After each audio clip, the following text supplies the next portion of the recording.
Hello, welcome to another News Coolum video. I'm about to make my return trip from Northern California down to Southern California. Normally I would take Highway 99 down and then over the Tehachapi's. It's a very fast route for me, typically 9.5 hours to 10 hours. Total trip time to go about 500 miles. But I might need to take Highway 101 instead, and the charging infrastructure is just not all that great. There's a lot of it, but a lot of it is the slow 25 kilowatt chargers, and the ones on that route are less than reliable. Interstate 5 still doesn't have public high-speed charging infrastructure, and Highway 99 is fine, but both of them lead over the Tehachapi's, and if the road is closed or if there are chain restrictions, I just don't want to have to deal with any of that.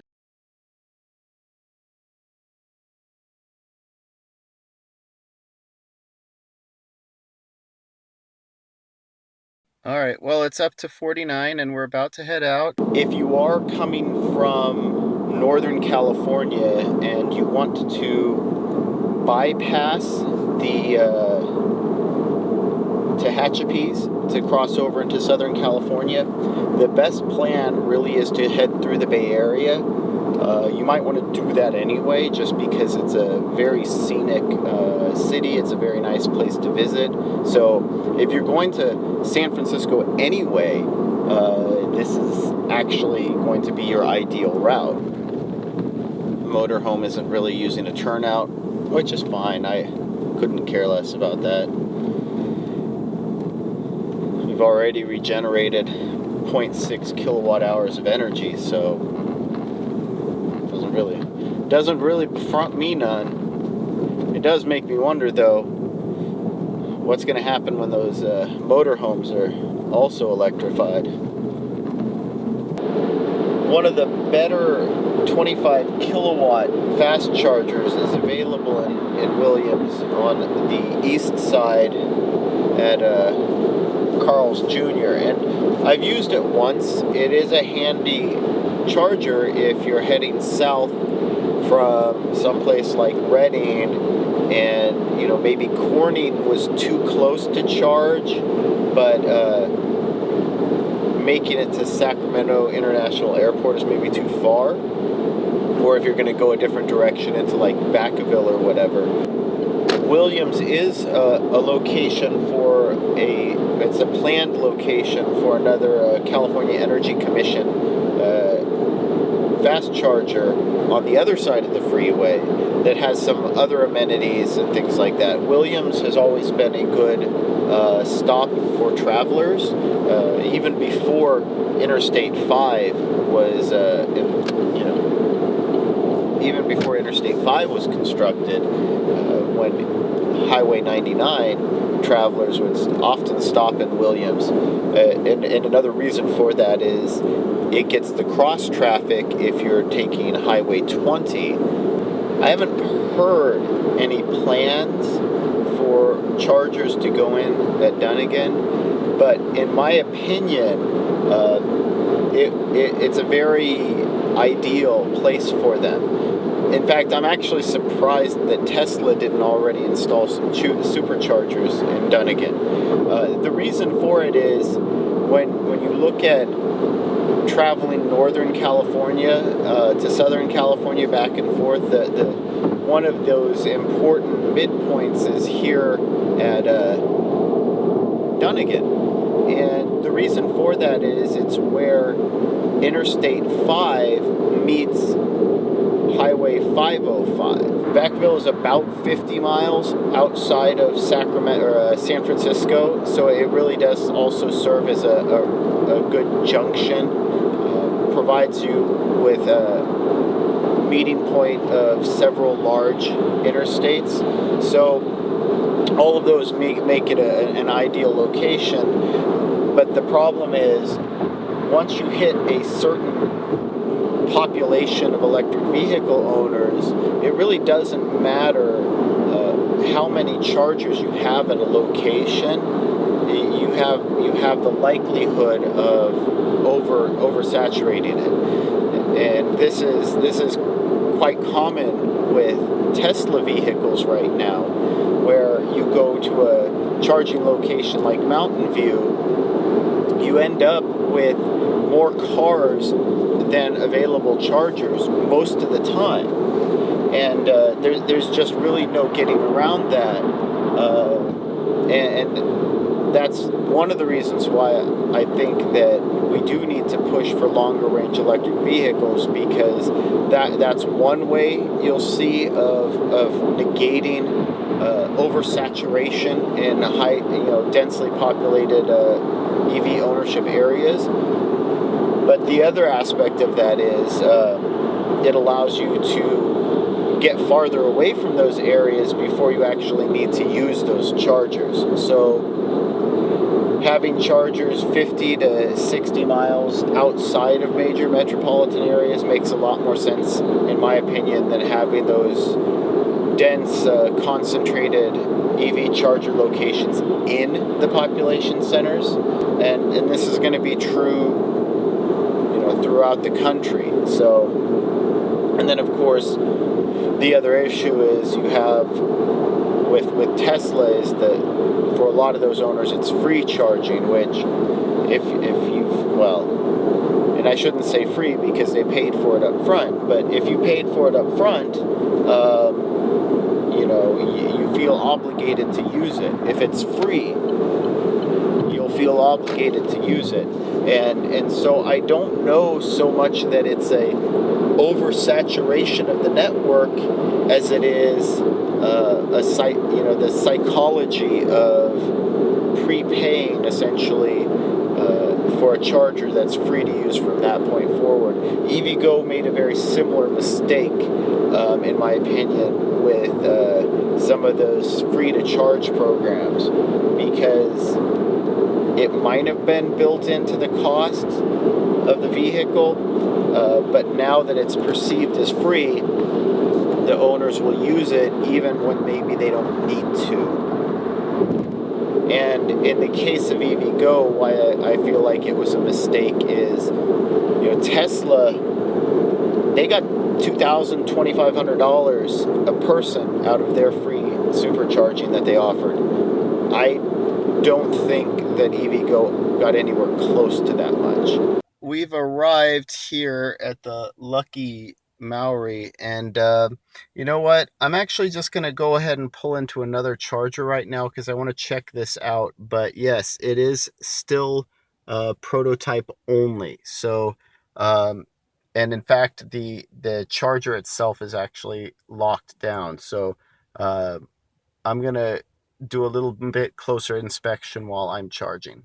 I'm going to go ahead and charge probably up to 55% to where it cuts off and goes slower than the Bolt EV can charge at. But there's no real reason for me to charge much past that.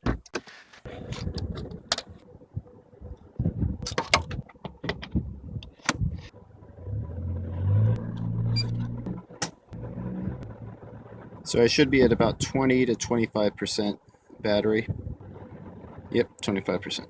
The wind noise was bad enough while I was trying to look at the 150 kilowatt charger that I just decided to do a voiceover for it. I really like how thin the charger was. I've mentioned this in another video, but I feel like the depth of the charger has a huge impact on potential implications. Some of the things that I found interesting is that it talked about electric vehicles that don't require ventilation during charge. And what I'm assuming they're talking about is in order to even use this charger or access the charger, EVgo is requiring that the vehicles have some sort of active thermal management. And I don't think this charger is getting much use. You could see just from the cobwebs, right? They do have an RFID activation. So in theory, once they open it up to the public, we'll be able to simply swipe our cards and use it. I had talked to a representative from EVgo, and they had told me that the plan was to have this charger open to the public by the end of 2017. Well, you'll see from the publication of this video, it's much later than that. But even at the time that I was filming this, in late February, early March, this charger was nowhere near being open to the public. And that's unfortunate because I think it would have given us a great opportunity. EVgo could have easily beaten Electrify America to market with a 150 kilowatt charger. I had noted how the cord, it was essentially the same as most of the other CCS cords, just with additional cooling. I tried to get a close-up of what the actual panel was reading. So the panel was reading 600 volts and 350 amps. That technically is 200 kilowatts. However, they're rating it at 150. So this is probably similar to the 50 kilowatt stations with 125 amp, where it's technically a 62 kilowatt station, but because most vehicles can't charge to the maximum voltage of 500 volts, it really is effectively just a 50 kilowatt station. So that will be interesting to see some of the higher voltage cars eventually using these 150 kilowatt stations.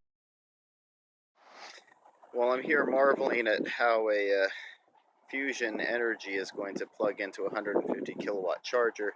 I wanted to do a quick review of this lucky Mowry EVgo spot, because I think this is a very good implementation, or at least the start of a good implementation, right? So these are 50 kilowatt chargers, but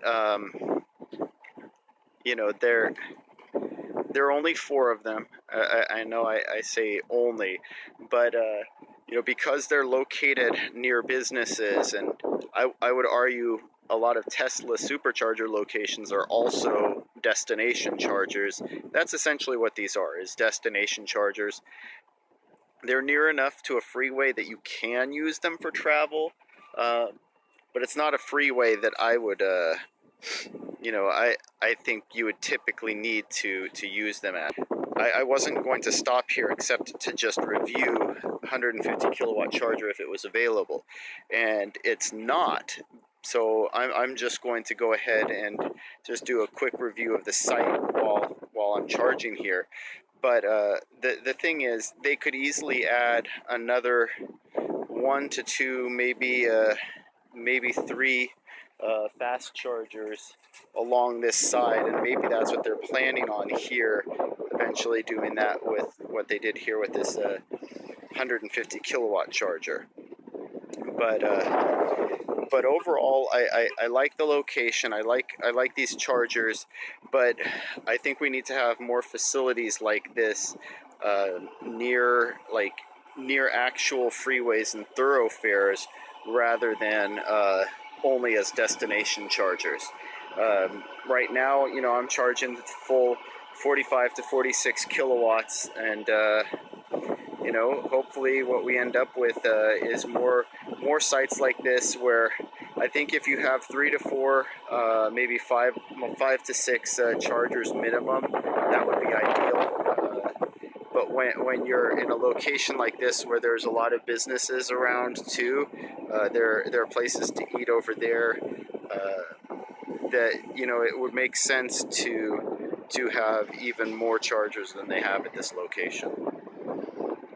I'm going to go ahead and check our next destination, because there's a really long run with Highway 101. The Salinas charger is basically one of the last fast chargers. I could also go to Hollister, but as you can see, or maybe you can't on this map, Salinas is down here, so I'm going to go ahead and plug in there. It says I have 63.3 miles to go, but I'm going to load it into Google Maps because PlugShare tends to be inaccurate. I think they're reading as the crow flies, and yeah, it's 77 miles. I'm going to go ahead and end the charge and see where we are in terms of what we got with the charge rate, and get ready to head out. End the charge now and go see the damage. 23 minutes 54 seconds, and we added 17.44 kilowatt hours, and we're up to 56% battery.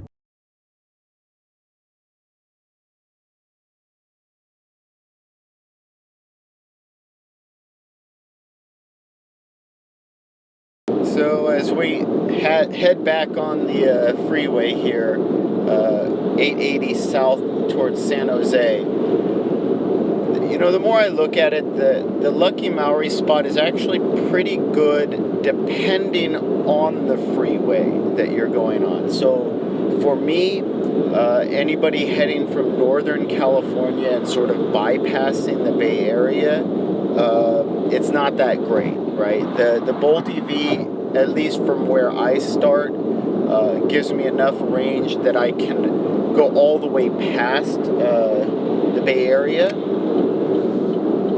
and recharge in less populated areas where chargers tend to be far less busy. So I won't say I got lucky, but luckies. That's nice. No, so I show up at Lucky Mowry, and there was only one spot open. Now, it seems like the people are pretty conscientious there, and they cycle through fairly quickly. The Bolt EV owner was there long enough to go in and go shopping and come back out again. The way he checked the station before he unplugged, I didn't check. I'm not like being nosy, but I'm pretty sure that his 30-minute session hadn't even ended yet. Most of the Leaf drivers, they actually just sit in their cars. So to do something like that, I'm guessing they're probably using the free charging. But either way, because it's so populated and so many EV owners, even with 4 fast chargers there, I feel like it's not enough concentration to be that much assured that you'll be able to find a charging spot when you show up. And you see that a lot, like I said, with some of the Tesla supercharger locations where they have 6, 8, 10, 12 chargers, but because they're in such a densely EV populated area, there's just not enough places and not enough stalls, and so you actually see queues of Tesla owners waiting to plug in. When I was driving my Volt, I should say, and this was one of the routes I would take from time to time, I would almost always stop in Morgan Hill. And it was just sort of an ideal location to stop because of the amenities, because of how far it was into the trip driving wise. It was about 3.5 hours typically into the trip, about when I would be ready to stop. And and it was just convenient. There's a lot of amenities. With a car like the Volt, I would fill up here, and it would be enough juice to get me basically back to the Bay Area, or back to Los Angeles. So all in all, it's just a very good, convenient location to stop. And really, like here is Cochrane Road, either side. Now, right now, someone went ahead and put in a 25 kilowatt charge point over on the east side of the freeway. And that's a good location for it, but it's only 25 kilowatts, right? We really need faster kilowatt charging when it's near a freeway location. And this is one of those locations, like I said, I could easily see 10 to 12 public DC fast chargers going in, enough concentration near a dozen or so businesses that are easy to access and easy to get to. That would be a good start. And like I said, we're far enough outside of the Bay Area, far enough south of San Jose, that you're not going to get overwhelmed with locals, but it's still going to be far enough out and close enough in to basically be useful for long distance travel. Now we're approaching Gilroy. Gilroy is another place where I believe they should up the number of DC fast chargers. Highway 101 is a fairly heavy traffic area connecting the Bay Area to Southern California. And in this case, Gilroy also has the intersection with Highway 152, which connects over to the Central Valley. A lot of times people coming from Southern California, they actually have an easier time or a faster drive going up Highway 99 or Interstate 5 and then crossing over Highway 152 to head into the Bay Area. It's in some ways a much faster route. And so having chargers here at this junction between the two freeways or two highway systems would be a very, very big benefit. Now, to be fair, we just drove past, I believe, or maybe they're right over here. There are 4 EVgo chargers in Gilroy already. However, they're all 35 kilowatt. They're all 100 amp. So if you have access to nothing else, they're really good chargers to have. But if you're used to 50 kilowatt or faster charging, the Gilroy chargers here are kind of going to be a letdown. We're here in Salinas. I'm taking an exit. One of the things I'm not, super enthused about this particular charger is it's not close to the freeway. So it is a 50 kilowatt charger, but it's relatively far off the freeway. Getting back on, if I recall, isn't so bad because it's a 55 mile an hour road, but it's still, I believe, about a mile before you actually can get back onto the freeway again. So that's less than ideal, and there's a lot of traffic.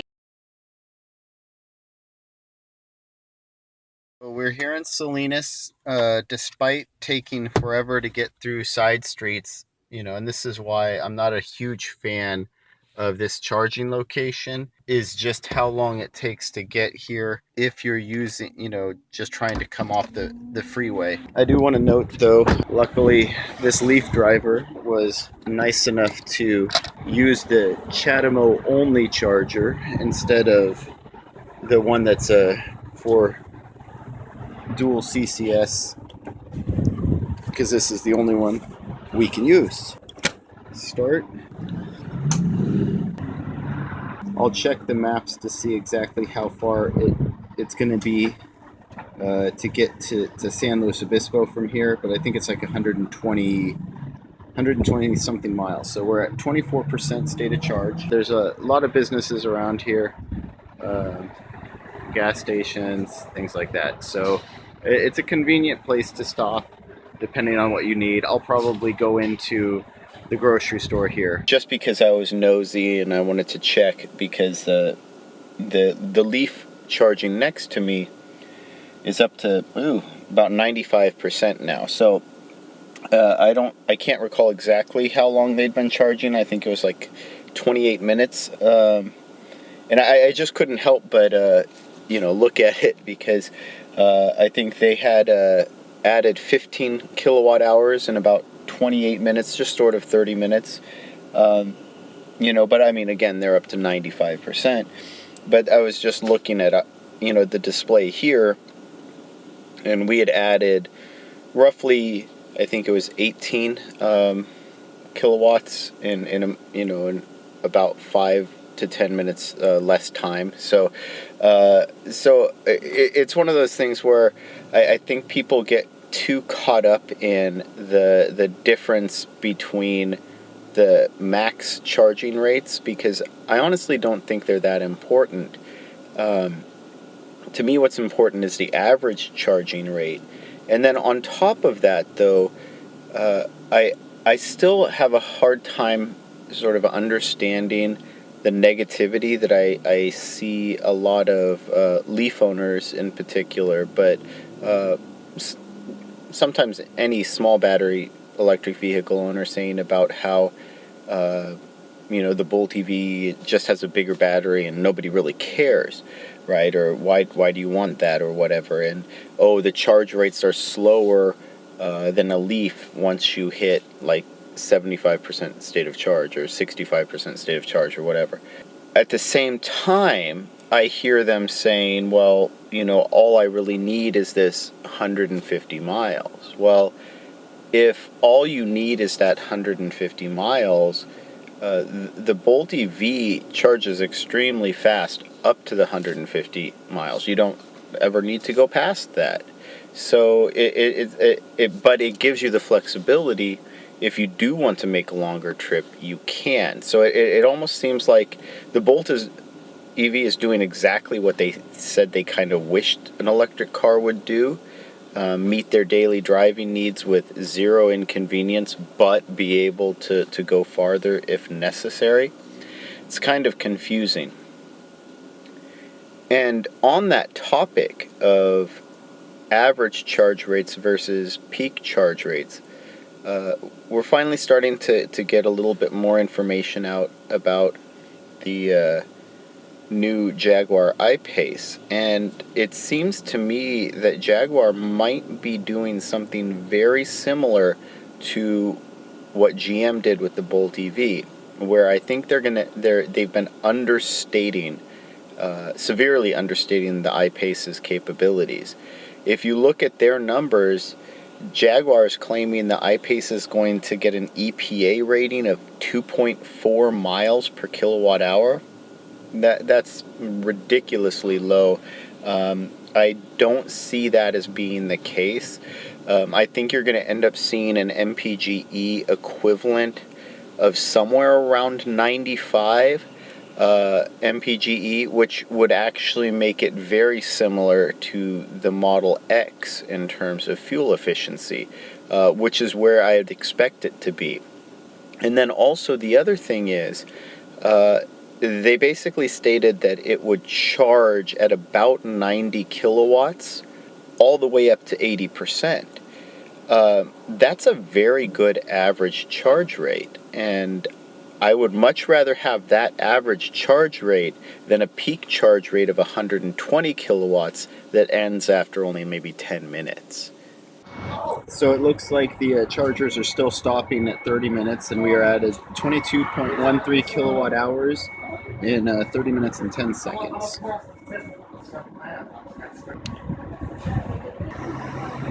Okay, so we're going to restart here. I was able to capture a little bit here. If you're somewhere between 60-65% battery and you restart the charge, it will actually spike up to 45 to 46 kilowatts and stay there for a short period of time, and then it slowly ramps back down to the 100 amp charging rate, which is kind of interesting. Now, as far as the drive that we have to get to San Luis Obispo, it's going to be 130 miles. Right now, my minimum says 115.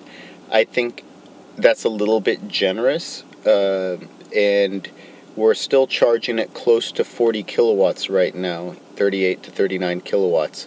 So there's really no point in stopping the charge. I just reactivated a 30-minute session. I'll probably stay here for 15 minutes, and I think that's good enough, just to give myself a cushion, because there is so little infrastructure in between. I wouldn't count on the Paso Robles charger at all. It's not even the fact that it's a 25 kilowatt. How they installed it, I believe, was incorrect, and you see it in the PlugShare reviews. It's a bad implementation of the charger. The one in King City, I've had some luck with, but then I've also had some issues with. And so, since those two are sort of the safety net taking this route, I would rather just charge up to an amount that I feel is sufficient to make that 130 miles and just go from there. So we're up to a minimum of about 141 miles estimated range, and the charging is down to 24 kilowatts. I'm pretty sure we can just go ahead and leave now, and we'll be fine. Alright, down to a 24 kilowatt charging rate. I'm going to go ahead and end the charge session. It says we're almost up to 80%. It says 77%. In the last 19 minutes and 41 seconds, we added 9.84 kilowatt hours. So just under a 30 kilowatt charge rate. It was getting a little too dark to do in-car filming and commentary, so I just drove straight on through from Salinas down to San Luis Obispo. Well, we made it to San Luis Obispo. Temperature dropped pretty low. It was actually in the 30s for part of the trip, and then, coming over the elevation increases. So averaged a pretty high miles per kilowatt hour. I think maybe there was a tailwind that was sort of offsetting the low temperatures, but we're pretty much staying at 70 most of the way.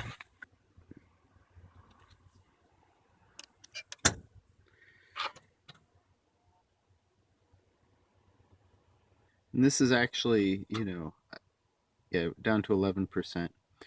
I'm not a fan of this location because of where it is relative to the freeway. There are some much more convenient places to be.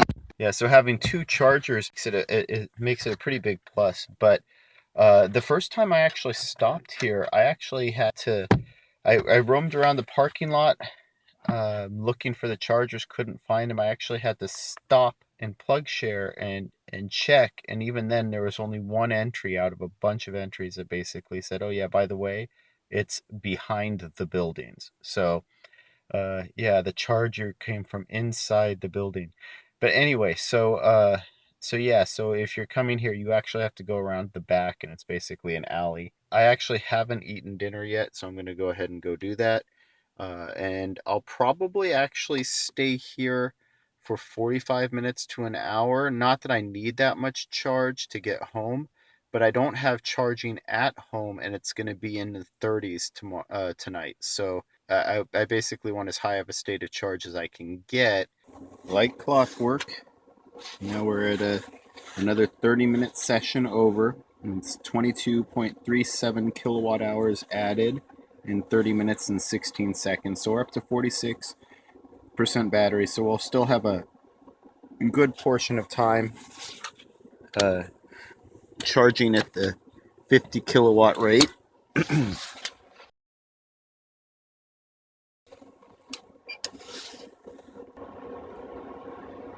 And this should probably be the last session we need. So I probably will stay for the full hour. But like I said, that's more because I don't have charging at home. And it's going to be in the 30s tonight.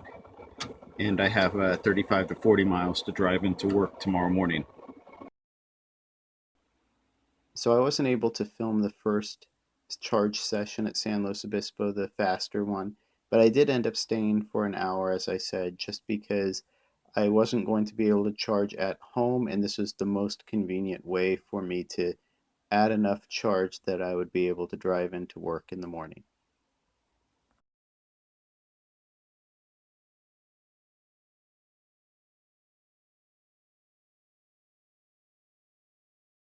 Okay, so we're done charging this next session, and we're let's see, we're at a minimum of 127 miles with 122 to go just to get home. I'm just gonna head out now though, because the charge rate had already slowed to 25 kilowatts.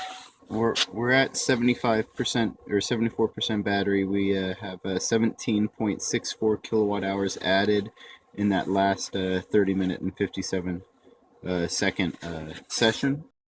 I did end up taking the shortcut through the mountains above Santa Barbara. That route ends up removing about 20 miles off the total trip distance. Well, we made it. We went 500 miles. This is the slowest route, really, going from Northern California down to Southern California. I did end up taking the shortcut just because the lowest temperatures I had seen driving were about, well, the mid to high 30s, maybe 37 was the lowest I saw. So based on that, I wasn't really worried that I would run into any sort of snow or ice. I have about 20% battery left, which is barely enough for me to get into work in the morning if I take the efficient route. So Well, maybe I'll just try.